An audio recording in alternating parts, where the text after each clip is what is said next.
V tem videu bomo modelirali stebre, grede in stropno ploščo kleti. Ponovno se preklopimo na tloris, da bomo lažje dodali elemente. Začnimo s stebri. Ukaz skalem. Izbrali bomo vnaprej definirano prečno sekcijo za stebre, ki meri 20 x 20 cm. Plast ustreza, višina ustreza in točka vnosa je pravilna. Potrdimo z OK in dodamo steber v presečišče osi in tretjega. Sedaj se lotimo vnosa gred. Izberemo ukaz BIM in prilagodimo lastnosti. Izbrali bomo ustrezno prečno sekcijo za gred dimenzij 50 x 70. Ustrezna plast, smer osi Y in dolžina 61 metrov.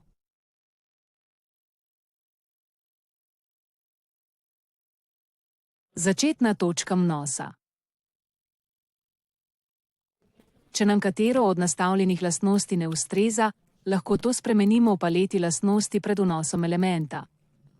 Zamenjali bomo točko vnosa z zadnjo točko. Dodajamo gred v presečišču osi F in 1. Takoj nadaljujemo z naslednjo gredjo, ki jo bomo spremenili le v smeri, osi X in dolžini 8,2 m. Točka vnosa bo končna točka prej nastavljene gredi.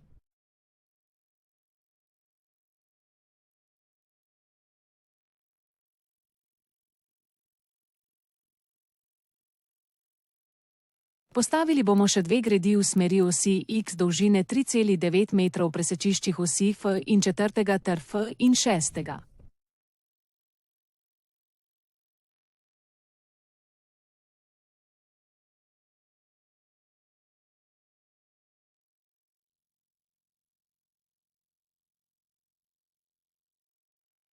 Če izberemo ukaz enodimenzionalni člen, ne potrebujemo vnaprej določiti smeri ali dolžine v lastnostih elementov. S ročnim vnosom v modelu določimo smer in želeno dolžino. V modo bomo dodali še nekaj gred z uporabo ukaza 1D member.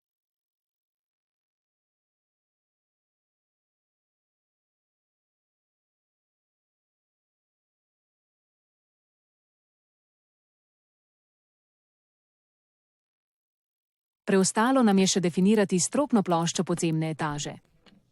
Uporabili bomo ukaz 2D member in preverili lastnosti. Debelina plošče naj bo 20. Izbrali bomo pravilen sloj za delo.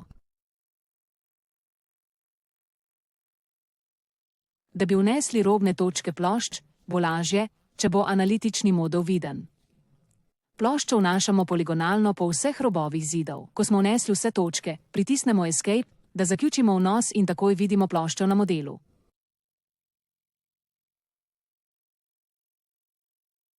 Ploščo smo modelirali kot en element.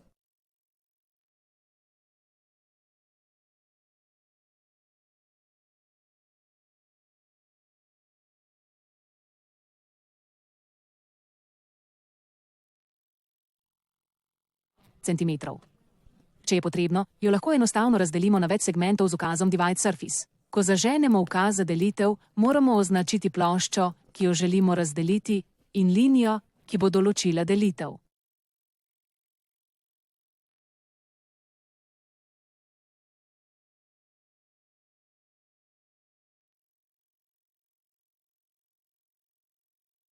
Na modelu vidimo vse elemente, ki smo jih modelirali.